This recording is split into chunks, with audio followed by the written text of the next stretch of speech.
अगर मैंने 5 दिन जेल की सलाखों के पीछे काटे हैं तो मैं कहता हूँ उससे बेहतर जगह कहीं नहीं है। अगर दुनिया को अपने मकसद बनाया है, इस वक्त कोई भी समझने वाला नहीं है। दुनिया जो है पैसे के पीछे भाग रही है, मकानों के पीछे भाग रही है, अय्याशी पे भाग रही है। अरे मकसद हम भूल गए हैं। तो मुझे लगता है कि अगर किसी को समझना है 5 दिन या 10 दिन जेल की सलाखों के पीछे ऐਵੇਂ ही चले जाओ। आपको एहसास होगा कि इंसान कहाँ है और इंसान को क्या करना चाहिए। मैं तो खुशकिस्मत हूँ, मुझे मौका मिलता है, मैं ईमानदार हूँ। मैं बार बार कह रहा नहीं है, आम आदमी हिंदुस्तानी जो है कहाँ से आज़ाद आपको दिख रहा नहीं, है, बंट रहे हैं ना। एक महराज मलिक जो डीडीसी कहारा है और सैकड़ों डीडीसी हैं, किसी को कोई दिक्कत नहीं है। दिक्कत हर क्यों कोई नहीं? अपने अपनी कॉन्स्टिट्यूंसी में काम करवा रहा है, हर कोई अपनी अपनी अगर बात रख रहा है। नहीं, लेकिन सज़ा या जेल या बिल्कुल। हवालात सिर्फ महराज हम मलिक क्या को, कह रहे हैं, जितनी सुनिए बार भी मेरी बात, मिसबिहेविंग की बात आती सुनिए है, मेरी नाम बात। हमेशा महराज मलिक तो का आता हम है। ये कह रहे हैं भाई साहब, आप हमारी रोडें ठीक करो, पैसा पड़ा हुआ है लेकिन डिपार्टमेंट लगा नहीं रहे। तो मैं कह रहा हूँ ना, जब पैसा पड़ा हुआ लैप्स क्यों करा रहे हैं? तो बाकी कॉन्स्टिट्यूंसीज में काम नहीं हो रहा है, वहाँ पे रोडें नहीं बन नहीं रही ना है हो वहाँ रहा है, पे। आप जाओ ना हिली एरियाज में जाओ, कच्ची सड़कें पड़ी हुई है। जब अब देख रहे हैं न्यूज़ सैर इंडिया और मैं हूं अरफाज अहमद डैंग। आज की खास मुलाकात में हमारे साथ मौजूद है महराज मलिक, डीडीसी काउंसलर काहरा व आम आदमी पार्टी के सीनियर नेता हैं। और रिलीज़ के बाद पहला ये इनका इंटरव्यू है जो न्यूज़ सैर इंडिया के साथ है। बातचीत करेंगे। महराज साहब, स्वागत है आपका न्यूज़ सैर थैंक इंडिया यू, में। Thank you. महराज, कैसे रहे वो 4-5 दिन जो थाने में आपने गुजारे? देखिए, हमारा अपना तो ज़ाती किसी के साथ कुछ भी नहीं है, अपनी एक ज़िंदगी है जो हम जी सकते थे। लेकिन जब बात लोगों की आती है, लोगों के हकूक़ की आती है, तो जब कोई उनकी तरफ से तरफदारी करने वाला नहीं होता है तो यकीनन फिर किसी एक आदमी को उठना पड़ता है। तो लोगों के हक़ की लड़ाई लड़ते आ रहे हैं कई सालों से, ये 4 दिन का मामला नहीं है। अगर आप मेरी ज़िंदगी को झंझोड़ेंगे, देखेंगे तो 15 साल से लगातार बस इसी किस्म का माहौल है। हाँ, आज जेल की सलाखों के पीछे थे, ऐसा नहीं है कि पहली बार मौका हुआ है, बहुत हालात ऐसे आए हैं। लेकिन हर दिन सोना और सोचना, उसी किस्म का माहौल पिछले 15 सालों से लगातार चलता रहा है। जी। महराज, अगर बात करेंगे हम उस बयान की, आपने जो बयान दिया था वहाँ पे, क्या ज़रूरत आन पड़ी थी आपको उस तरह का जो देखिए, स्टेटमेंट आपने दिया? उस पे बात करना ज़रूरी भी नहीं है, वो इस वक्त कोर्ट के अंडर चल रहा है। अब जिस कोर्ट ने हमें इतना मतलब सब कुछ दिया है, कानून में इतनी सारी सहूलियात हैं, आप बात कर सकते हैं, मतलब जहाँ पे हालात जैसे हों तो कानूनन आप उस पे बात कर सकते हैं। हमने सारी चीज़ें कानूनन बोली और कानून ने मतलब कानून पे हमें भरोसा है, और कानून जो है उसी कानून ने हमें थोड़ा पाबंदी भी लगाई है कि कुछ वक्त के लिए जो है हम बात नहीं करेंगे। लेकिन जो भी हुआ बहरहाल आवाम के हित में था। हो सकता है उसमें कुछ भी, जो भी हुआ है, जिस तरीके का माहौल चलाया जा रहा है या मीडिया के लोग बता रहे हैं या लोग बता रहे हैं, हो सकता है उन्हें अच्छा नहीं लगा हो। लेकिन ऐसी बात नहीं है, हम अपनी तरफ से उस बयान पे जो है यही बताएंगे कि हमने आवाम की खातिर ये सारी चीज़ें की हैं, जिस तरीके से हमारी ज़िंदगी का सफ़र है लोगों के हित में। और ये नहीं है किसी कम्युनिटी को जो है उसको सपोर्ट करने के लिए। हालात जब भी आएँ, जिस पे भी आएँ, उनके लिए जो हम खड़े होने का काम करते हैं। महराज, जिस तरह का स्टेटमेंट आपने दिया, लगभग उसी से मिलता जुलता स्टेटमेंट एक भाजपा के काफ़ी कद्दावर नेता ने भी दिया था। कार्रवाई महराज मलिक के खिलाफ हुई, पुलिस ने कॉग्निजेंस लेते हुए आपके खिलाफ कार्रवाई की, एफआईआर दर्ज की, लेकिन देखिए, उस भाजपा नेता के खिलाफ कोई कार्रवाई नहीं हम हुई। उस पे बात नहीं करना चाहते हैं। हमने जो किया, हमने लोगों के लिए किया, हो सकता है उन्होंने भी लोगों के लिए किया हो। लेकिन अब फ़र्क है, क्योंकि अगर हम लड़ाई लड़ रहे हैं कानून के उसमें रहकर लड़ते हैं, मुल्क की बेहतरी के लिए लड़ रहे हैं। आपको मालूम भी होना चाहिए, इस वक्त मेरे अलावा भी बहुत सारे लोग बयानबाजी करते हैं, बहुत सारे लोग जो हैं लोगों के साथ खड़े भी होते हैं, बहुत सारी पार्टियों के लोग जो है प्रोटेस्ट भी करते हैं। लेकिन आपको याद होगा कि कांग्रेस के खिलाफ कोई कार्रवाई नहीं होती है, पीडीपी के खिलाफ कोई कार्रवाई नहीं होती, नेताओं की बात कर रहा हूँ, एनसी के खिलाफ कोई भी कार्रवाई नहीं होती। लेकिन अगर वहीं आप देखेंगे, जिस तरीके से भारत जोड़ो एक यात्रा चली थी, उसमें कुछ लोगों ने कहा था जो भारत जोड़ो यात्रा के साथ नहीं है तो वो भाजपा के साथ है। देखिए, दो देश के अंदर लोग इस सोच के साथ चल रहे हैं कि देश के अंदर सिर्फ 2 पार्टियां हैं, एक मोदी है, दूसरा राहुल गांधी है, तीसरा है ही नहीं कोई। मतलब हम इन दोनों पार्टियों को नहीं मानते, इनकी सोच के बिल्कुल हम अपोजिट में। ये चाहते हैं भाजपा को वोट नहीं मिलेगा तो कांग्रेस सत्ता में आएगी, कांग्रेस को नहीं मिलेगा भाजपा सत्ता में आएगी, तीसरा विकल्प क्यों नहीं होगा। हम इन दोनों के खिलाफ हैं। और उन्होंने कहा कि जो उस जब भारत जोड़ो यात्रा के साथ नहीं, वो भाजपा के साथ है। हम किसी के साथ नहीं हैं, हम इस देश के लोगों के साथ हैं, इस देश के साथ बराबर खड़े हैं और जहाँ पे भी जुल्म होगा हम उन लोगों के साथ हैं। मुझे बताओ कि एनसी के लोगों को अंदर क्यों नहीं किया, पीडीपी के लोगों को अंदर क्यों नहीं किया, बाकी पार्टियों के लोगों को अंदर क्यों नहीं किया, सिर्फ एक महराज मलिक को छोटे से बयान पर अंदर क्यों किया? ऐसी बात नहीं है कि वो हम किसी, उसके अलावा आप देखो हमारे 15 साल का एक वक्त रहा है पॉलिटिक्स में, हमने हर जगह चाहे जो मजलूम है उसके साथ इंसाफ करने की कोशिश की। हम धर्म को नहीं मानते, मैं अपनी तकरीरों में बारहा कहा हूँ मैं इंसानियत पसंद हूँ। महराज मलिक मुस्लिम के घर पैदा हुआ तो मुसलमान हूँ, कोई हिंदू किसी हिंदू धर्म घर में जन्म लेता है तो हिंदू है, वरना कौन उन पहाड़ियों में जन्म लेना चाहता था अगर अपनी मर्जी से आना था? हम भी कहीं ऐसी जगहों पे जन्म लेना चाहते थे। देखिए हम इंसानियत को मानते हैं और ये जो दुनिया के अंदर जितनी भी चीज़ें हैं वो एक अल्लाह ने बनाए हैं, जैसे भगवान को या कुछ भी को, तो हम इंसानियत को देखना चाहते हैं, उनके साथ इंसाफ हो, जो हमारा कानून ने हमें हक दिया और जिसके लिए आज़ादी लड़ी गई थी। और अगर आप भाजपा की बात करेंगे तो महराज मलिक को रोकना यही है कि मैं आम आदमी पार्टी का हूँ और एक बहुत बड़ा जो इनके सामने रोड़ा है देश की राजनीति के अंदर, भाजपा को डर कांग्रेस से नहीं है, देश की कांग्रेस से नहीं है, भाजपा को डर आम आदमी पार्टी से है। जिस तरीके से उनके होते हुए, प्रधानमंत्री होते हुए, उनकी सरकार होते हुए, जिस जगह पे, जिस सरजमीन पे, जिस राज्य में वो लोग बैठते हैं वो दिल्ली है और उस दिल्ली के अंदर हम 2 सरकारों में फाइज हैं उनकी नाक के नीचे। तो उन्हें मालूम है कि इनकी पॉलिसी जो है जो हमें रोक सकती है, और वहीं जम्मू कश्मीर के अंदर उन लोगों पे कार्रवाई नहीं हो रही।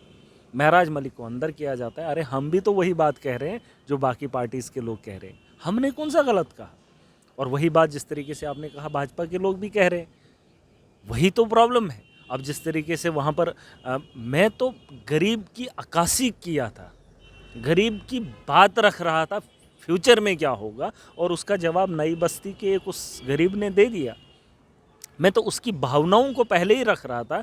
जब आप गरीब पे जुल्म करोगे तो गरीब क्या करेगा, लेकिन उसको तोड़ मरोड़ के किया। लेकिन हमें जुडिशरी पे पूरा भरोसा है, जिस जुडिशरी ने हमें रिलीफ दी है उस पे हमें भरोसा है, और जिस कानून ने मुझे बोलने का हक दिया है, मुझे लड़ने का हक दिया है, उस कानून पे मुझे पूरा भरोसा है। वो वक्त भी ख़त्म हो जाएगा। लेकिन भाजपा को एक चीज़ बताना चाहूँगा, तुम्हारी सोच को रोका जाएगा, तुम्हारे जुल्म को रोका जाएगा। और इस लड़ाई में अगर अंग्रेज़ों के ख़िलाफ़ यहीं हिंदुस्तान के लोगों ने लड़ाई लड़ी थी, जेलें भरी थी, छोटी छोटी उम्र में फांसी लगवाई थी इस देश को की आज़ादी के लिए, अरे देश के संविधान को लागू करने के लिए, देश के लोगों को बेहतर ज़िंदगी देने के लिए, अगर हमारी भी ज़िंदगी लग जाए तो इसमें बुरा नहीं हम समझते। इंसानियत के लिए हमने लड़ाई लड़नी है, और ये कोई न समझे कि हम एक किसी उन्हीं का काम था। ये दुनिया के अंदर जब जो जन्म लेता है उसी की ज़िम्मेदारी होती है, और ये ज़रूरी नहीं है कि महराज मलिक को योगदान देना है इस देश की बेहतरी के लिए या लोगों के हक़ के लिए। हर इंसान की ज़िम्मेदारी है, बस मैं ज़िम्मेदारी को समझ रहा हूँ और ये चीज़ें कर रहा हूँ। लेकिन आज के दौर में आप कह रहे हैं कि वो दौर अलग था या उस दौर में ज़रूरत थी, आज भी ज़रूरत है।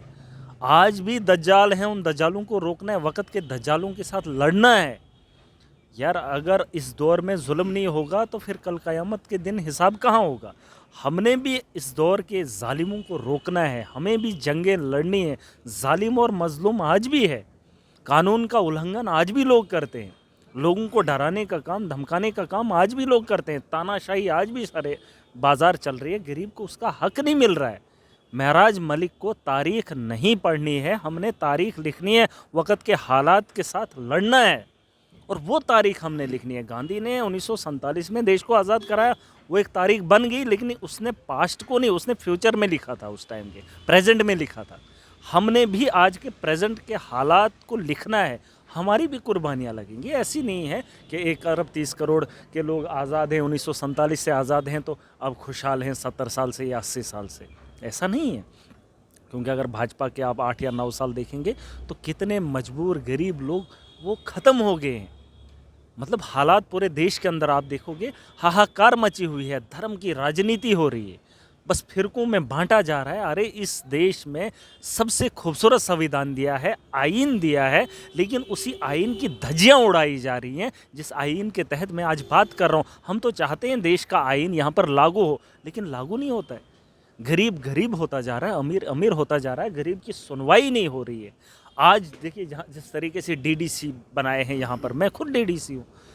आज जो है एक डीसी जो है वो अगर आप देखेंगे मंत्री का काम कर रहा है, अगर आप एक एसडीएम को देखेंगे एमएलए का काम कर रहा है। जो डीडीसी है, जो बीडीसी है, जो सरपंच है, उनकी सुनवाई है नहीं, ब्यूरोक्रेसी सर पे चढ़ी हुई है।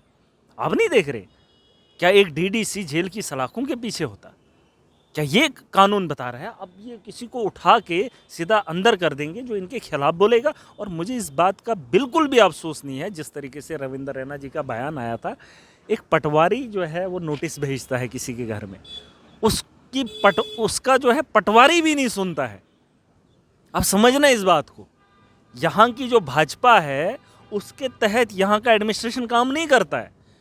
आप रविंद्र रैना के बयान से अंदाज़ा लगा सकते हो कि वो कहता है कि अगर नई बस्ती में डोजर चलेगा तो मेरे ऊपर चलेगा। मतलब कि पटवारी को रोका जा सकता था, एसडीएम को रोका जा सकता था, एसडीएम उन लोगों को पूछ सकता था, लेकिन नहीं पूछा। मैं कहता हूं कि अगर यहाँ के भाजपा के लोगों की भी एडमिनिस्ट्रेशन सुने तो यहाँ का माहौल बेहतर बन सकता है। लेकिन किस एडमिनिस्ट्रेशन की बात कर रहे हो, किस दौर की बात कर रहे हो और किस मुल्क की बात कर रहे हो जहाँ किसी को जीने का हक ही नहीं है या अपनी आवाज़ उठाने का हक ही नहीं है। बस धर्म की राजनीति करेंगे। ये चाहते हैं कि मुसलमान मुसलमानों का पक्ष रखे, हिंदू हिंदुओं का पक्ष रखे। बस ये उसी उलझन में रहें और हम अपना काम करते रहें, ये सत्ता में बैठे रहेंगे। और इस चीज़ को भूलना नहीं चाहिए। मैं बार बार कह रहा हूँ कि कोई भी इंसान अपनी मर्जी से जन्म नहीं लिया है। जो हिंदू के घर जना तो हिंदू बन गया, जो मुस्लिम के घर जना वो मुसलमान बन गया। प्रॉब्लम नहीं है। मैं कह रहा हूँ कि अगर किसी को हादसा पेश आ जाता है या जहाँ हम कैद होते हैं या जब आप हॉस्पिटल के अंदर जाते हैं, जब आप वहाँ एक मरीज़ को देखते हैं, उसके दर्द को देखते हो या उसके शरीर के कटे हुए को देखते हो, तो कोई भी जाता है वो उसे धर्म नहीं पूछता है, वो उसके शरीर को देखकर एहसास करता है यार इस बंदे को जो है ये कौन सी बीमारी लगी या इसके ये हालात क्यों हैं। फिर बाद में जाकर जो जब उसके दिल में एहसास हो जाता है फिर बाद में पूछता है भाई साहब आपका नाम क्या है।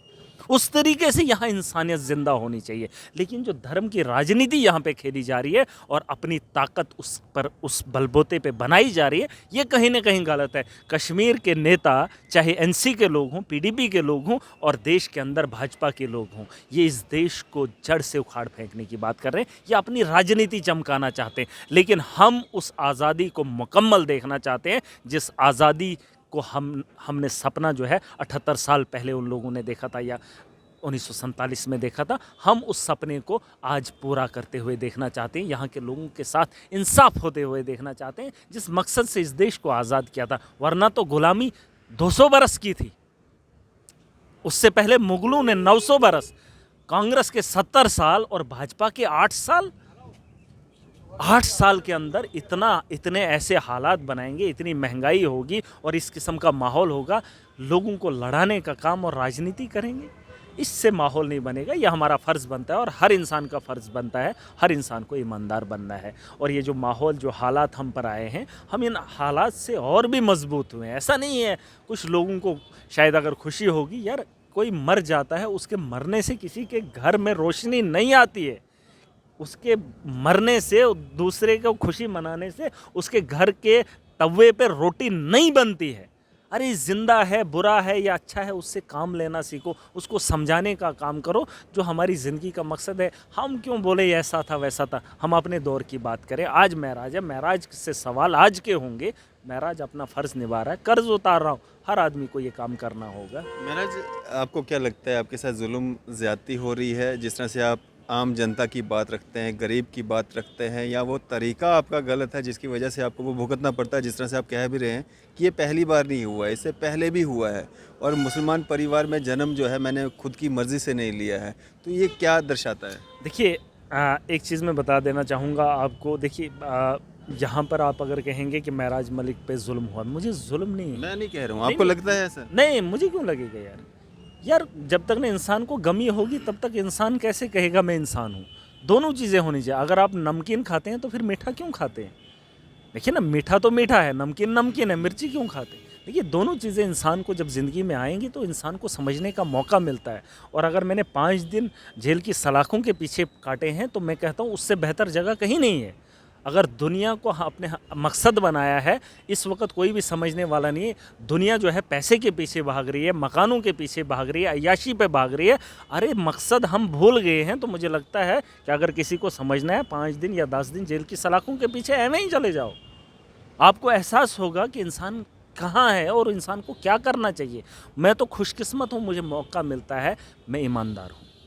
मैं बार बार कह रहा हूँ कि ईमानदारी से महराज काम कर रहा है। अगर किसी को शक होगा मुझ पे सवाल करे। 2 साल से इक़्तिदार में हूँ, 2 साल से आवाम का पैसा है, 1 रुपए का भी हेरा फेरी नहीं किया हो।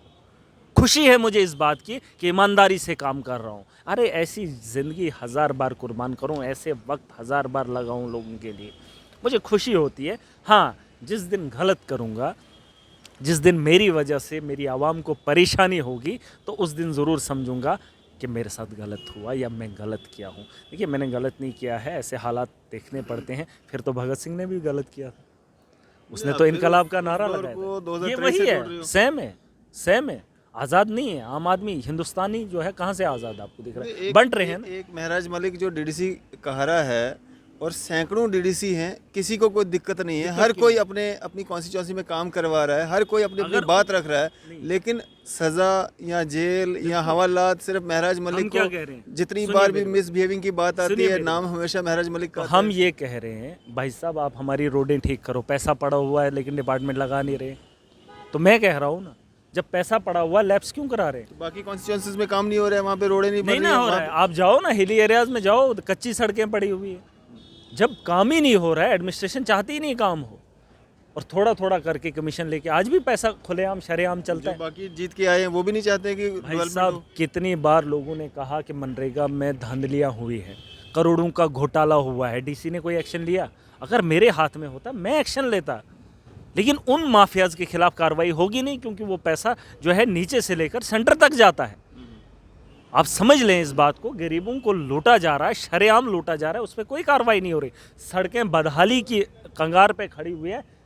मतलब एक आम आदमी जो है आज भी जो है लाश कंधे पे उठाकर किलोमीटर सफ़र करता है, घंटों सफ़र करता है, अपने घर को पहुंचता है, लेकिन वहाँ रास्ते नहीं है।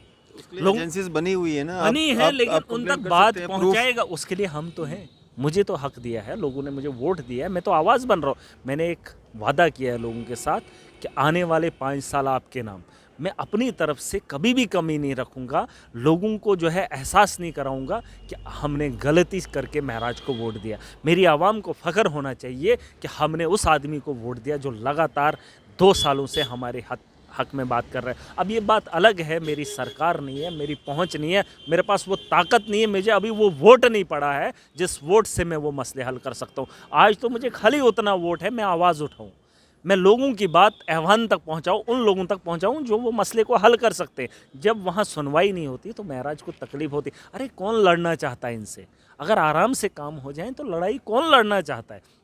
आप जाइए ना सड़कों में, जब ब्लैक टॉप होता है तो वहाँ ये जो एडमिनिस्ट्रेटर जो है वो लोग बराबर के शरीक होते हैं। करप्शन सरे बाजार हो रही है, कोई पूछताछ नहीं है, कोई एक्शन नहीं ले रहा है। मैं चिट्ठियां लिख लिख के थक गया हूं, लेकिन कार्रवाई नहीं होती है। बीडीओज़ की तनख्वाह हमारे डीसी ने बंद कर दी। उसने कहा था, जब वो आया था उसने कहा था मैं नरेगा के 100 दिन का रोजगार आपको दिलाऊंगा। मेरे साथ वादा किया था, एक डीडीसी के साथ डीसी डोडा ने वादा किया था। क्या मैं भूल सकता हूं? 7 ब्लॉकों के बीडीओज़ की उसने तनख्वाह बंद कर दी। क्यों?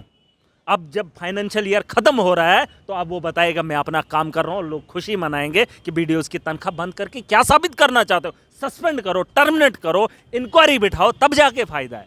अरे आज 10 दिन रहे हैं, 30 दिन रहे हैं, आप बोलोगे डीसी डोडा ने कार्रवाई की। क्या कार्रवाई की उसने? उससे पहले क्यों नहीं कार्रवाई की? उससे पहले क्यों नहीं जाना कि हर ब्लॉक के अंदर आपने कितने लोगों को रोजगार दिया? क्या शर्म आती है? वैसे ऑफिसर को मैं क्या करूं यार, चीखूंगा नहीं, चिल्लाऊंगा नहीं, और क्या करूं? 7 बीडीओज़ की तनख्वाह बंद हो गई है।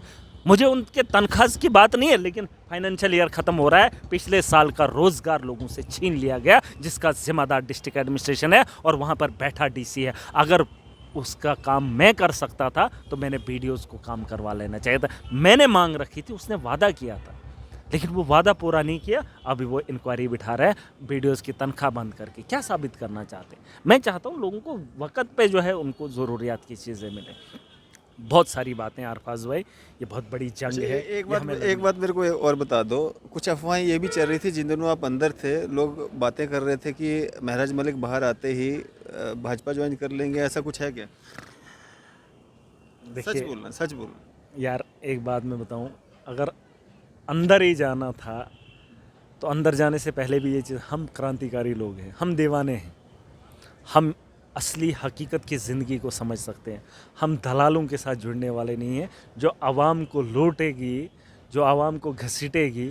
आपको क्या लगता है हम उनके साथ हाथ मिलाएंगे? अच्छा काम आप तो ये कर रही है, इतनी डेवलपमेंट हो रही है, इतनी सड़कें बन रही ये हैं, आप इतना समझ पैसा जो देखिए, सेंटर से आ रहा है भाजपा ही आप तो भेज रही है। आप एक बात समझ लीजिए अरफाज भाई, और उस आवाम को बता दीजिए कि 10 साल पहले जब दिल्ली के अंदर आंदोलन हुआ था तो महराज उस आंदोलन के साथ था। अन्ना हजारे जी के। बिल्कुल। और मैं उस पार्टी के साथ जुड़ा हूँ जिस पार्टी का झंडा भी हमें खरीदना पड़ता है। मैं उस पार्टी के साथ हूँ जिस पार्टी की टोपी अगर पहननी हो उस टोपी को भी खरीदना पड़ता है। ये समझ लेना मेरी बात।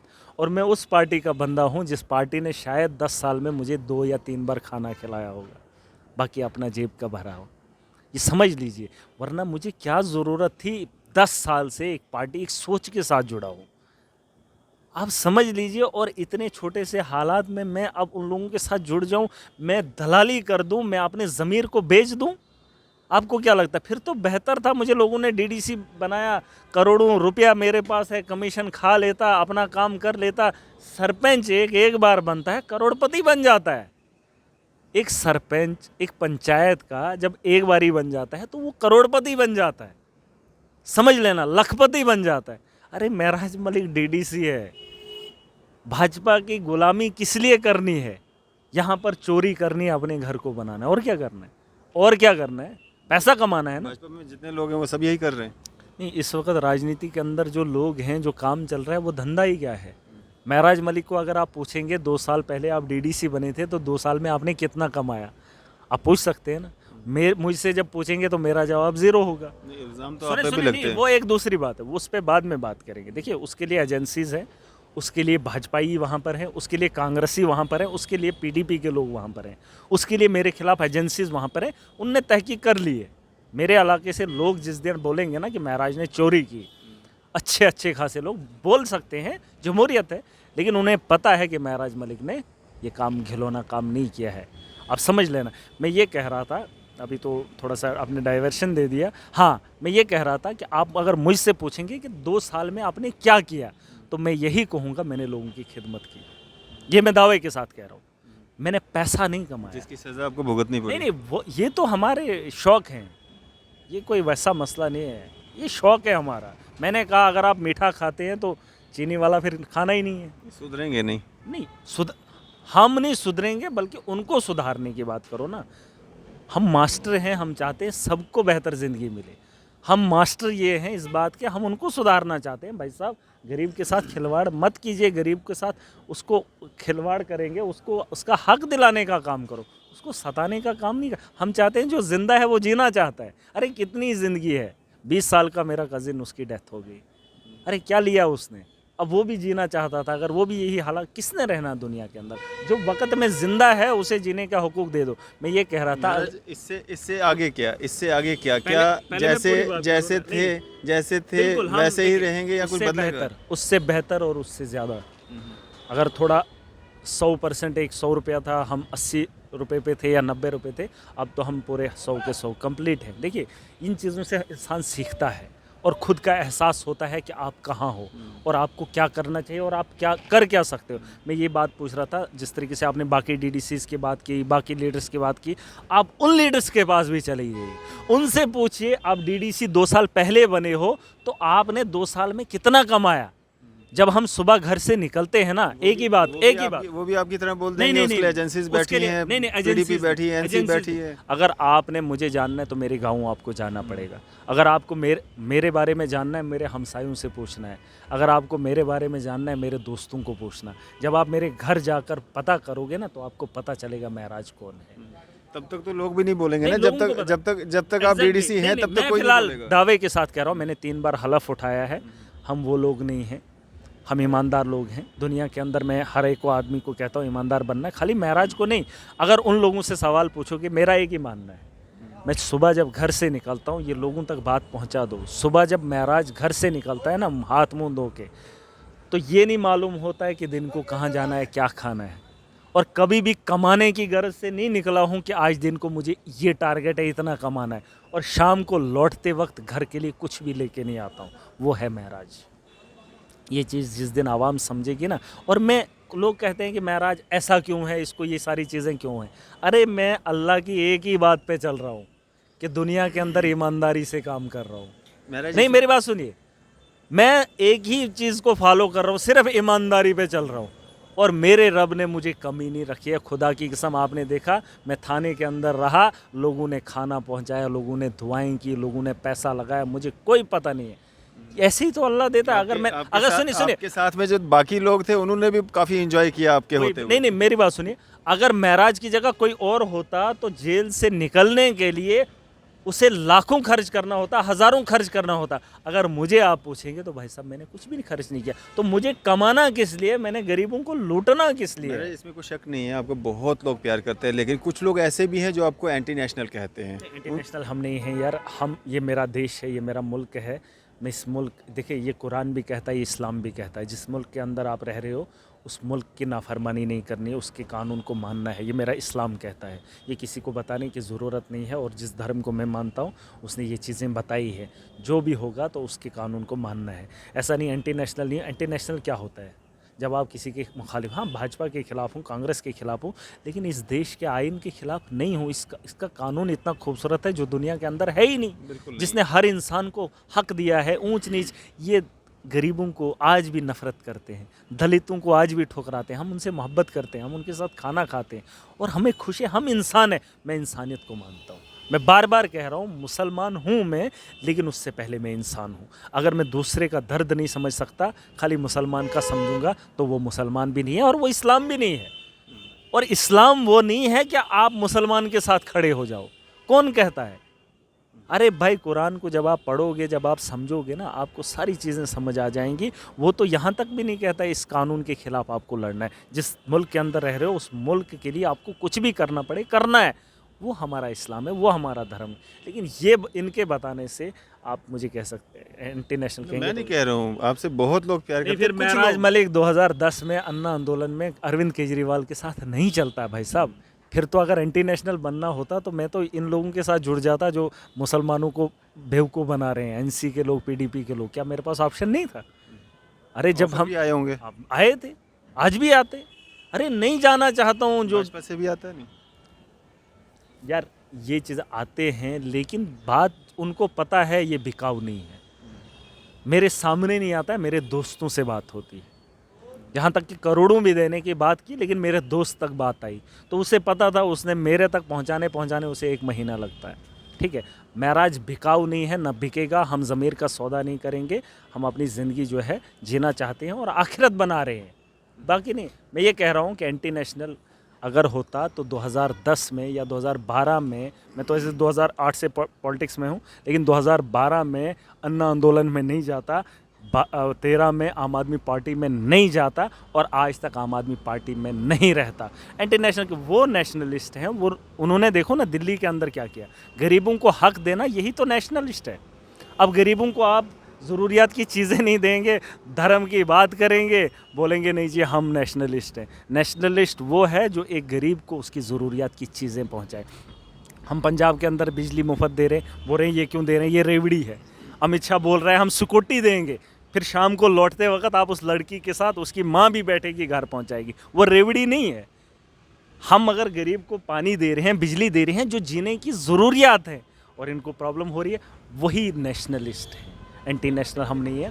हम इस देश को बेहतर बनाना चाहते हैं और नंबर 1 बनाना चाहते हैं। आम जनता के लिए क्या मैसेज रहेगा आपकी तरफ से? हाँ देखिए, आम जनता के लिए एक ही मैसेज है, मैं अपना फ़र्ज़ निभा रहा हूँ कर्ज समझकर, और इसमें कोई शक नहीं होना चाहिए। जिन लोगों को मुझ पे शक है, महराज मलिक ईमानदारी से काम कर रहा है, और हर आदमी को ईमानदार बनना पड़ेगा। और जो लोग खुद को मुसलमान समझते हैं, हम सुबह की नमाज जब छोड़ देते हैं, या कुछ लोग पढ़ लेते हैं, फ़िलहाल तो जो छोड़ देता है फ़र्ज़ जब छोड़ देता है तो वो मुसलमान कहने के हकदार तो है नहीं, क्योंकि बहुत बड़ा फ़र्क रहता है। और दूसरा जो फजर की नमाज़ पढ़ता है तो ज़ोहर तक अगर वो लोगों को तंग नहीं करता है, लोगों के बारे में गलत नहीं सोचता है, तो उसकी नमाज़ ठीक है। लेकिन हमारे यहाँ क्या है कि हम फजर की पढ़ते हैं, ज़ोहर तक जान निकाल के लाते हैं लोगों की। जब ज़ोहर की पढ़ते हैं तो असर तक हम खलासी नहीं करते हैं, असर की पढ़ते हैं तो मगरिब तक खलासी नहीं होती। फिर ईशा के बाद सो जाना है तो हम सोचते हैं कि हम मुसलमान हैं। देखिए, इंसानियत जब तक हमारे अंदर नहीं आ जाए, ईमानदारी जब तक ना हमारे अंदर आ जाए, तब तक हम सुधरने वाले नहीं हैं। तो ऐसे हालात आपको देखने मिलेंगे।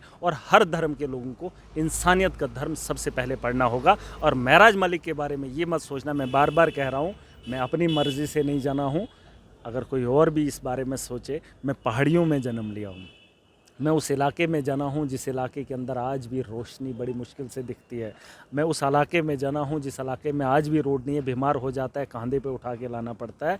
हर आदमी को ईमानदार बनना पड़ेगा, ईमानदारी से चलना पड़ेगा, तभी इस देश के अंदर खुशहाली होगी और आपका भी मुस्तकबिल बेहतर होगा। बस इसकी ख्वाहिश है। दुनिया हमारा मकसद नहीं है, हमारा मकसद हमारी आखिरत है। मौत के बाद आने वाली ज़िंदगी जिस पे हमारा ईमान है, वो खुशहाल कैसे हो। हुकूकुल्लाह है, हुकूकुल इबाद है। अल्लाह अपना हक़ माफ़ कर सकता है, लेकिन जो दुनिया के अंदर है उसका हिसाब किताब अगर देना पड़ जाए तो मुझे नहीं लगता है आज के दौर के अंदर जो नेता हैं वो कहीं हकदार हों या लोग हकदार हों।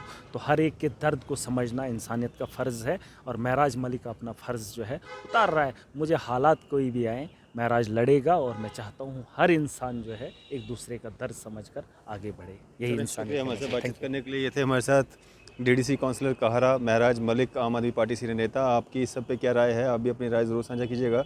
इसी तरह की मज़ीद अपडेट्स के लिए आप देखते रहें न्यूज़ शहर इंडिया। मैं अरफाज अहमद डैंग, कैमरामैन शाहनवाज के साथ।